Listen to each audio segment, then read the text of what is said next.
Salut, salut. Bon, aujourd'hui, une petite vidéo sur une espèce que je vous avais déjà présentée, qui n'est pas forcément très courant en élevage. C'est donc Polyrhachis femorata, espèce d'Australie, qui est donc une fourmi apparentée aux ponérines. Et donc là, ça se développe, puisque la dernière fois que je vous l'ai présentée, elle n'avait pas encore de couvain. Donc là, vous voyez qu'elle a une grosse larve et une petite larve. Ça se développe, mais c'est une espèce qui est plutôt longue. C'est une espèce qui est plutôt magnifique. Moi, j'adore les couleurs.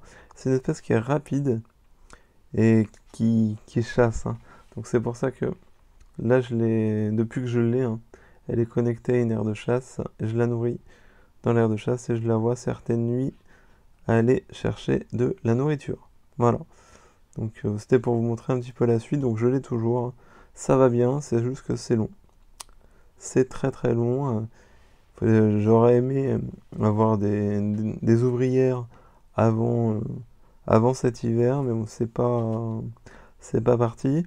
C'est pas parti pour, du moins pour cette espèce, puisque c'est une gine de cette année, elle n'aura pas de diapause, donc je vais continuer à la chauffer. Et puis voir ce que ça donne. Espérons avoir des ouvrières et que ça se développe et qu'on puisse voir le comportement de cette espèce. Donc, comme toutes les polyrhachies, hein, c'est une espèce qui tisse, mais celle-ci, donc Femorata, est une espèce qui est plutôt terricole. C'est-à-dire qu'elle va tisser, mais juste à l'entrée du nid. Donc, là, elle n'aura peut-être pas forcément fait, puisque j'ai changé le tube, puisque elle était dans un tube, dans la réserve d'eau, pardon, était totalement sec. Donc là, j'ai changé, donc il faut que je nettoie l'aire de chasse. Vous pouvez voir que je lui mets des insectes assez régulièrement pour essayer qu'elle nourrisse son couvain.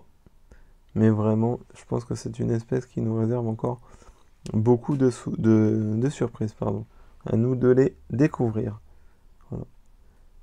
Donc après, je ne sais pas, dites-moi si vous connaissez des gens qui élèvent cette espèce. Du moins en France, je n'en ai encore jamais vu en élevage.